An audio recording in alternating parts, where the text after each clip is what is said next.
Hello everyone, math में Bhanuja YouTube channel पर आप सबों का स्वागत है। आज हम आप लोगों के लिए क्लास 10th के आर्ट्स पेपर हमारी अर्थव्यवस्था बुक का पहला एक्सरसाइज, जिसका कि हमने यानी कि हमारी अर्थव्यवस्था और इसके विकास का इतिहास, ये है नाम। इनका हमने 2 वीडियो पहले डाल चुका।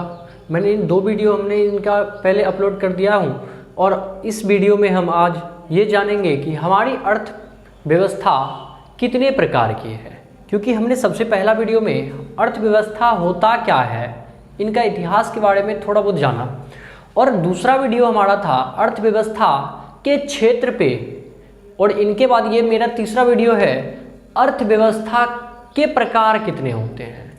तो चलते इस वीडियो को स्टार्ट करते हैं। यदि देखा जाए तो अर्थशास्त्रियों के द्वारा अर्थव्यवस्था को 3 वर्गों में बांटा गया, यानी कि अर्थव्यवस्था के 3 प्रकार हम कह सकते हैं। एक तो पूंजीवादी अर्थव्यवस्था, कैपिटलिस्ट इकोनॉमी। दूसरा समाजवादी अर्थव्यवस्था, या इनका दूसरा नाम साम्यवादी अर्थव्यवस्था भी है, जिसे सोशलिस्ट इकोनॉमी कहते हैं। तीसरा हमारा अर्थव्यवस्था है मिश्रित अर्थव्यवस्था, जिसे हम मिक्स्ड इकोनॉमी के नाम से जानते हैं। तो अपनी क्लास को स्टार्ट करते हुए हम सबसे पहले, यानी मेरा जो क्लास, ये मेरा कोई भी क्लास हो ना, हम इनको एक वे में सिस्टमेटिक ढंग से ही आप लोगों के साथ लाएंगे, कहीं से कुछ भी नहीं, एकदम एक वे में, ताकि हमारा तैयारी इस स्थिति में भी जारी रहे और आप एग्जाम के लिए एकदम प्रिपेयर हो, तैयार रहे किसी भी सिचुएशन में। तो इसलिए हमने कभी केमिस्ट्री का, तो कभी इकोनॉमिक आर्ट्स पेपर का, तो कभी एक दिन इकोनॉमिक्स का, एक दिन आर्ट्स पेपर, यानी कि जब तक इकोनॉमिक्स का ये चैप्टर खत्म नहीं होगा तो एक दिन इकोनॉमिक्स का वीडियो और दूसरे दिन आपको मिल जाएगा साइंस का, या केमिस्ट्री चल रहा है तो केमिस्ट्री का। जैसे ही एक चैप्टर केमिस्ट्री खत्म करेंगे तो उनके बाद एक चैप्टर हम फिजिक्स लेकर आएंगे, फिर एक चैप्टर जैसे ही फिजिक्स खत्म करेंगे उनके बाद एक चैप्टर बायोलॉजी लेकर आएंगे। यदि इकोनॉमिक्स एक चैप्टर खत्म करते हैं तो उनके बाद ज्योग्राफी लाएंगे, ज्योग्राफी एक चैप्टर खत्म करेंगे, फिर पॉलिटिक्स लाएंगे, पॉलिटिक्स एक चैप्टर खत्म करेंगे तो हिस्ट्री लाएंगे। इस तरह से सभी सब्जेक्ट आपको यहाँ उपलब्ध होगा। और इसी भी अंदाज में, जिस तरह से आप साइंस पढ़ते हैं, हम सोचते हैं कि रटना ना पड़े आपको, उसी तरह से आप केमिस्ट्री, उसी तरह से आप आर्ट्स पेपर को भी बिना रटे माइंड लगा के पढ़ें, ताकि रटने वाला काम नहीं करना है और ना ही गैस पेपर वाला बैसाखी पकड़ना है। तो चलते इसको स्टार्ट करते हैं। तो हमें ये जानना है कि अर्थव्यवस्था के प्रकार कितने हैं, टाइप्स ऑफ इकोनॉमी। जैसा कि हमने अभी बताया कि अर्थव्यवस्था को 3 भागों में, यानी 3 प्रकार की अर्थव्यवस्था, पूंजीवादी, समाजवादी और मिश्रित अर्थव्यवस्था होता है। तो चलते हैं पूंजीवादी अर्थव्यवस्था क्या होता है। जैसा कि हमने यहाँ हेडिंग लगाया है, सबसे पहला पूंजीवादी अर्थव्यवस्था, कैपिटलिस्ट इकोनॉमी, पूंजीवादी अर्थव्यवस्था। अब होता क्या है पूंजीवादी अर्थव्यवस्था? तो वैसा क्षेत्र, अर्थ यहाँ लिखे हैं कि वैसी अर्थव्यवस्था, यानी अर्थव्यवस्था क्या है, तो जो गतिविधि हमारे द्वारा अपने जीवन यानी कि आजीविका चलाने के लिए किया जाता है, वही तो अर्थव्यवस्था है। तो हमने लिखा है कि वैसी अर्थव्यवस्था जहां उत्पादन के साधनों पर, यानी कि जो भी साधन हो उत्पादन के साधनों पर किसी पूंजीपति का अधिकार हो। तो वैसी अर्थव्यवस्था जहां उत्पादन के साधनों पर किसी निजी व्यक्ति, यानी कि निजी व्यक्ति का मतलब प्राइवेट कंपनी, प्राइवेट व्यक्ति, कोई भी बड़ा पैसा वाला व्यक्ति, तो पूंजीपति का अधिकार हो, या फिर किसी निजी व्यक्ति, वही हुआ पूंजीपति, का अधिकार हो, उसे पूंजीवादी अर्थव्यवस्था कहते हैं। अब इन्हीं के नाम में तो सब कुछ छिपा है, इन्हीं के नाम में सारा सब कुछ छिपा है। आपको कुछ भी, आप ये नहीं सोचना है कि डिफिनेशन, हम इनसे क्या क्वेश्चंस आ सकता है और हमारे फ्यूचर के लिए कितना इंपॉर्टेंट है ये, उन सबको ध्यान में रखते हुए, ताकि आपका ये ही मकसद नहीं होना चाहिए कि किसी भी तरह स्टैंडर्ड 10th को अच्छी तरह से एग्जाम पास कर ले और उनके बाद फिर क्या हो भगवान जाने। तो उस स्थिति में नहीं जाना है, आपको ऐसा पढ़ना है ताकि आप, मेरा एक ही उद्देश्य होता है कि कुछ भी पढ़ाएं तो आपको हम 0 से वहाँ तक पहुँचा दें कि 10th के बाद भी आप अपनी पढ़ाई का यूज कर सके, चाहे 11th में पढ़ें, 12th में पढ़ना हो, कहीं भी आर्ट्स पढ़ना हो या साइंस पढ़ना हो। तो फ्यूचर जब तक नहीं बनेगा ना, गड़बड़ हो जाएगा, बैसाखी नहीं पकड़ना है। आप ये बात हमारा माइंड में रखिए। तो चलते हैं। तो इनमें हमने लिखा है कि पूंजीवादी अर्थव्यवस्था वैसी अर्थव्यवस्था जिनमें उत्पादन के साधनों पर किसी निजी व्यक्ति का अधिकार होता है। तो उसे पूंजीवादी अर्थव्यवस्था कहते हैं। और हमने ये भी बोला इनके नाम में ही सब कुछ है। पूंजी मतलब संपत्ति, वादी बोलवाला, तो पूंजी का बोलवाला जहाँ हो जाएगा वो पूंजीवादी अर्थव्यवस्था हो जाएगा, और पूंजी का बोलवाला होगा तो वो प्राइवेट सेक्टर ही होगा। तो इसका मतलब है कि वैसी अर्थव्यवस्था जहां उत्पादन के सभी साधनों पर निजी व्यक्ति का अधिकार हो या स्वामित्व मतलब अधिकार हो, उसे पूंजीवादी अर्थव्यवस्था कहते हैं। अब इनमें कुछ पॉइंट्स हैं जो हमें जानना बहुत ही इंपॉर्टेंट है हमारे किसी भी एग्जाम पॉइंट ऑफ व्यू से, ताकि आप 10th के बाद चाहे तो ITI कर रहे हों, ITI के बाद या तो आप पॉलिटेक्निक का एग्जाम दे रहे हों या किसी भी इंटेंस एग्जाम में बैठ रहे हों, तो आपके लिए बढ़िया से किसी भी चीज़ को पढ़ना बहुत ही जरूरी होता है। तो हमने लिखा है पूंजीवादी अर्थव्यवस्था एक ऐसा अर्थव्यवस्था था जिसे कि विश्व की सबसे पहली अर्थव्यवस्था का दर्जा प्राप्त है, और पूंजीवादी अर्थव्यवस्था का विचार देने वाला व्यक्ति स्कॉटलैंड के अर्थशास्त्री एडम स्मिथ को माना जाता है। यानी कि माना जाता है कि कहा जाता है, हमारे इकोनॉमिक्स में इनको पढ़ते हैं कि इकोनॉमिक्स का जो है ना अर्थव्यवस्था जो पूंजीवादी है, इनका विचार सबसे पहले स्कॉटलैंड के एक अर्थशास्त्री एडम स्मिथ के द्वारा दिया गया, और एडम स्मिथ ने इसकी चर्चा यानी कि ये विचारधारा अपने बुक जिनका नाम है द वेल्थ ऑफ नेशन में इनको प्रकाशित किया। और इसी कारण ये भी कहा जाता है कि एडम स्मिथ पूंजीवादी अर्थव्यवस्था का जन्मदाता, केवल पूंजीवादी का ही नहीं पूरे अर्थव्यवस्था का जन्मदाता है। और इनकी चर्चा पूंजीवादी अर्थव्यवस्था सबसे पहले विचारधारा तो पूंजीवादी का ही आया, जिसे विश्व का पहला अर्थव्यवस्था भी माना जाता है पूंजीवादी को। तो इनका विचारधारा एडम स्मिथ ने दिया, इसी कारण एडम स्मिथ को फादर ऑफ इकोनॉमी कहा जाता है, इकोनॉमिक अर्थशास्त्र अर्थव्यवस्था का पिता। और एक आपने ये भी सुना अर्थशास्त्र का पिता इन्हीं को कहा जाता है। और एक बात आपने ये भी सुना होगा कि एक पुस्तक था अर्थव्यवस्था या अर्थशास्त्र, और अर्थशास्त्र का रचना किसने किया था? ये पुस्तक नाम था अर्थशास्त्र, जो कि हिस्ट्री में हम लोग पढ़ते हैं। वो चाणक्य के द्वारा लिखा गया पुस्तक था अर्थशास्त्र, और जो राजनीतिक से संबंधित था, इकोनॉमिक से नहीं संबंधित था। वो नाम था अर्थशास्त्र और वो राजनीतिक से संबंधित था, जो कि हिस्ट्री में हम लोग जानते हैं। तो आपको माइंड में ये रखना है कि एडम स्मिथ पहला व्यक्ति था जिन्होंने पूंजीवादी अर्थव्यवस्था को बताने का काम किया, और इस अर्थव्यवस्था का विचारधारा उन्होंने अपनी एक पुस्तक द वेल्थ ऑफ नेशन में इनको प्रकाशित किया। इसी कारण एडम स्मिथ को फादर ऑफ इकोनॉमी कहा जाता है, अर्थव्यवस्था का पिता कहा जाता है या जनक कहा जाता है। तो इस पॉइंट को आप देखें, हमने जो लिखा है कि पूंजीवादी अर्थव्यवस्था को का विचारधारा सर्वप्रथम स्कॉटलैंड के अर्थशास्त्री एडम स्मिथ ने दिया। और एक बात आपको यह भी माइंड रखना है कि पूंजीवादी अर्थव्यवस्था को अपनाने वाला विश्व का पहला देश संयुक्त राज्य अमेरिका, यानी कि अमेरिका, संयुक्त राष्ट्र अमेरिका आपका पहला देश था जो पूंजीवादी अर्थव्यवस्था को अपनाया। और उनके बाद जैसे कि इटली, आपका कनाडा, ये सब भी देश हैं जो पूंजीवादी अर्थव्यवस्था को अपनाया हुआ है। तो पूंजीवादी अर्थव्यवस्था अभी भी चल रहा है कुछ हद तक। तो आगे चलते हैं, इनमें हमने देखा कि इस अर्थव्यवस्था को अपनाने वाला विश्व का पहला देश, हमने जैसे बोला अमेरिका। इस अर्थव्यवस्था का बाजार आधारित अर्थव्यवस्था भी कहा जाता है। अब याद ये रखना है कि पूंजीवादी अर्थव्यवस्था को दूसरा नाम में हम बोल सकते हैं कि बाजार आधारित अर्थव्यवस्था। अब बाजार आधारित व्यवस्था कहने का मतलब हुआ एक ऐसा अर्थव्यवस्था है जिस पर सरकार का कोई कंट्रोल नहीं होता है, गवर्नमेंट कुछ भी नहीं करता, और इन पर कंट्रोल होता है तो बाजार वाले का, यानी कि पूंजीपति का अधिकार होता है। इसी कारण इसे बाजार आधारित अर्थव्यवस्था भी कह सकते हैं। एडम स्मिथ ने पूंजीवादी अर्थव्यवस्था का विचारधारा अपनी पुस्तक द वेल्थ ऑफ नेशन में दिया, ये बात हमने बता दिया। एडम स्मिथ को ही इस अर्थव्यवस्था का जन्मदाता कहा जाता है। तो ये था आपका पूंजीवादी अर्थव्यवस्था।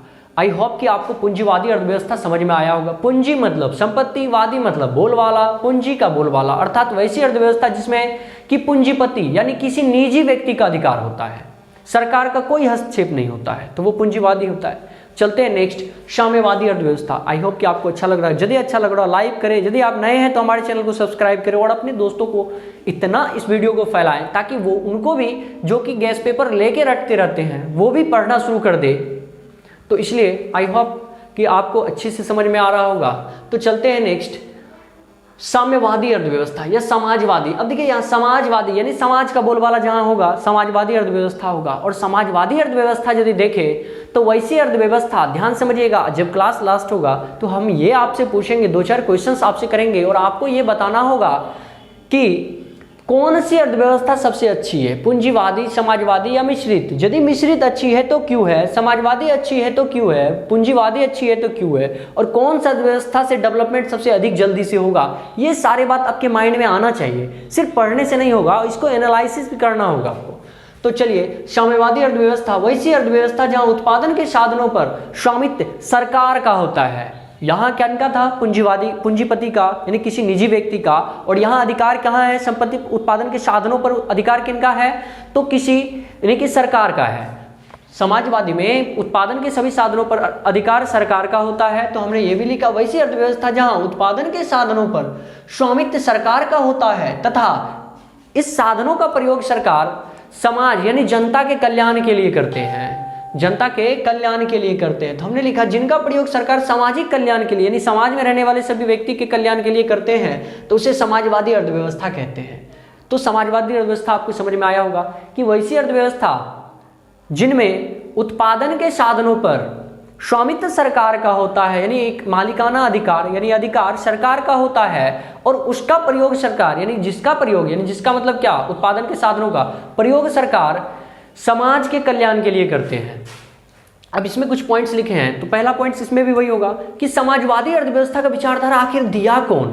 तो समाजवादी अर्थव्यवस्था का विचारधारा आपको ये याद रखना होगा कि समाज जब औद्योगिक क्रांति चला था, हम जानते हैं कि इंग्लैंड में कि औद्योगिक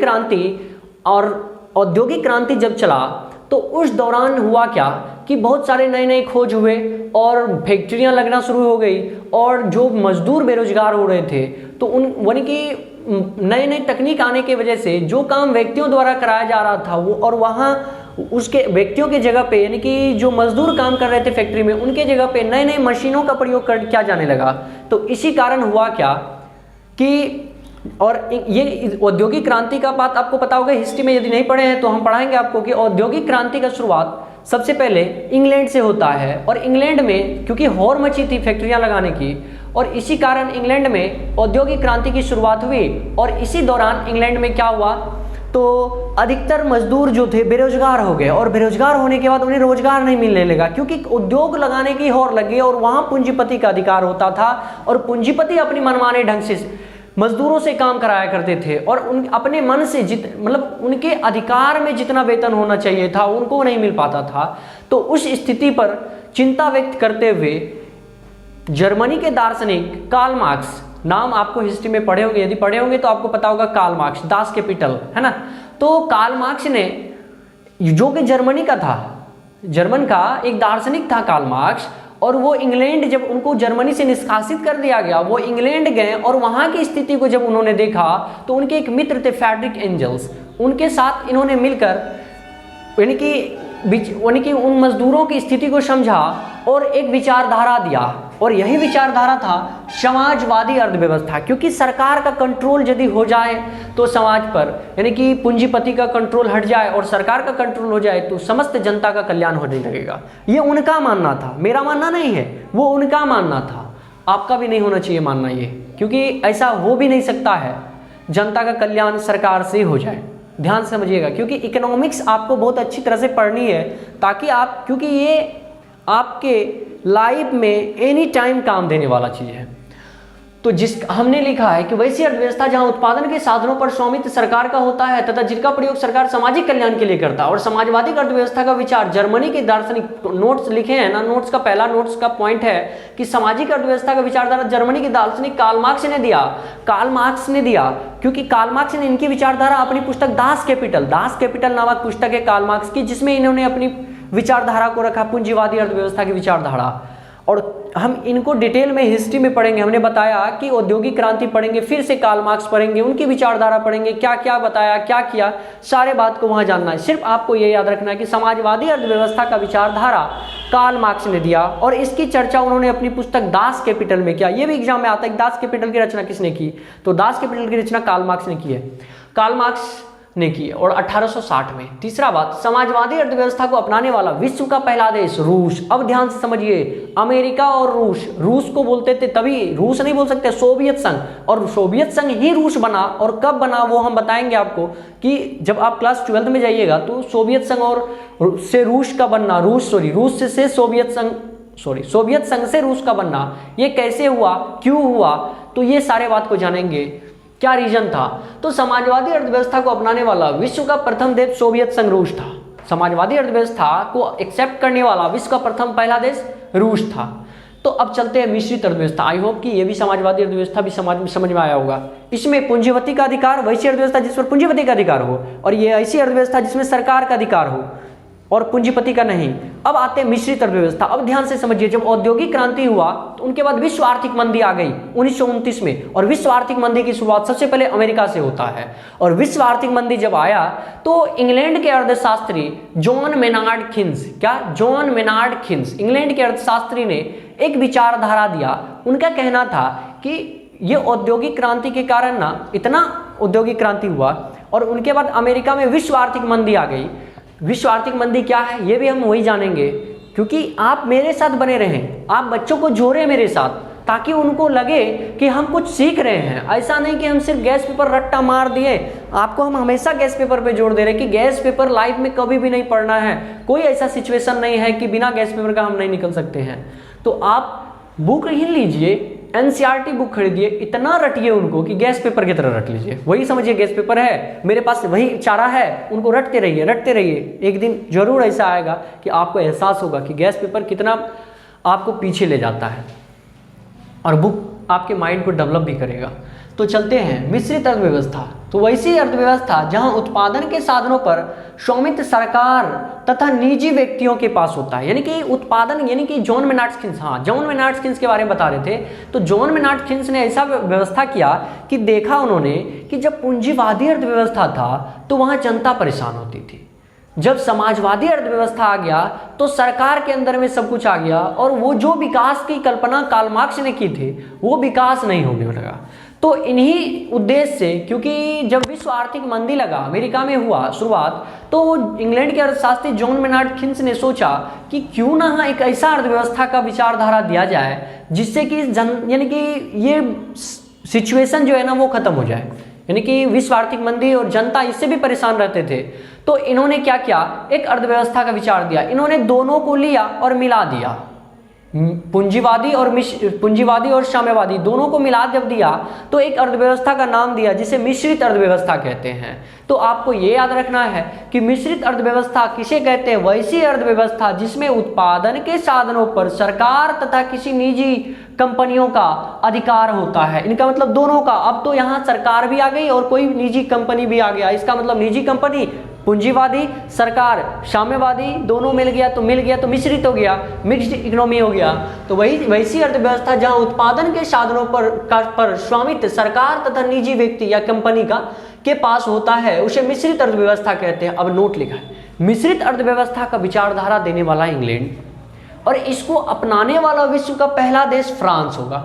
इसको अपनाने वाला मिश्रित अर्थव्यवस्था को विश्व का पहला देश फ्रांस है। और ये याद रखना है कि इनका विचारधारा जॉन मेनार्ड खिन्स, जो इंग्लैंड के अर्थशास्त्री थे, उन्होंने ही इनका विचारधारा दिया, और इसी कारण मिश्रित अर्थव्यवस्था का जन्मदाता, और इस अर्थव्यवस्था को खिन्स की अर्थव्यवस्था के नाम से भी जाना जाता है। यदि आपसे भूल चूक में कभी एग्जाम में ऐसा आ जाए कि खिन्स की अर्थव्यवस्था का संबंध किस अर्थव्यवस्था से है, तो मिश्रित अर्थव्यवस्था से है। तो और इनमें हमने ये लिखा कि मिश्रित अर्थव्यवस्था को लागू करने वाला विश्व का प्रथम देश फ्रांस।